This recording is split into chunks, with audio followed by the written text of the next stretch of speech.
makita yung aming ginanapan. Sa malilan nakatitig yung mga walang alam. Alam yan na may alam kung paano namin nakuha yung aming mga kinita. Nakarolyo na yung kita, kaya kitang kumikita sa mainit yung mata. Di makakaila, di sinungaling ang mata, kaya kita inggit ka sa mga nakuha ng iba.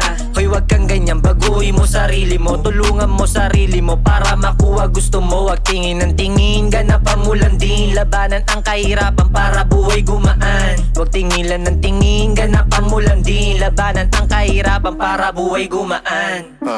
Oo, isa din ako sa mga makasalanan. Kukuhain ko yung pera kahit di mo na malaman. Sasabihin man nila kayang-kaya mong ungasan. Aabutin ka sa'kin gaya ng Judas sa bahala. Dami mang nakamata, kulang lang sa arugayan. Bibitawan ka ng salita para di ka tularan. Dito sa lugar na to, bawal ang walang bitaw. Dudumugin ka ng mga yan pag ikay gumalaw. Dito sa lugar na to, bawal ang walang bitaw. Dudumugin ka ng mga yan pag ikay gumalaw. Ha!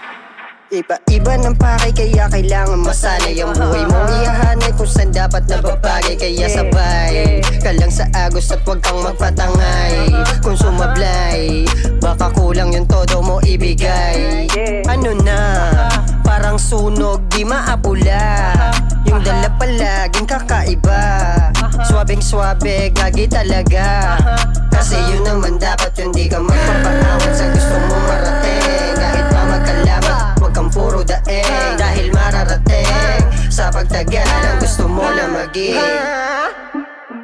Tulad ng iba na nakilala na sarap, nagsumikap magsulat para buhay sumarap. Kinilusan imposible, malay mo ay makadali. Araw-araw lumagari sa kalsada di kampante. Daming nakasalamuha, matanda o mapabata. Respeto pakikisama na natili kung sandata. Alam yan ng mga tunay at ng mga kababata. Magbukas ng bagong pahig na sa bagong kabanata. Chillin lang ako sa hood habang hawak ko yung tooks. Pagkatapos ko bumomba, inabot ko na kay good. Hindi siya nakatanggi, halatang gusto niya din. Pag inabot to maya maya di napapansinin. Haha.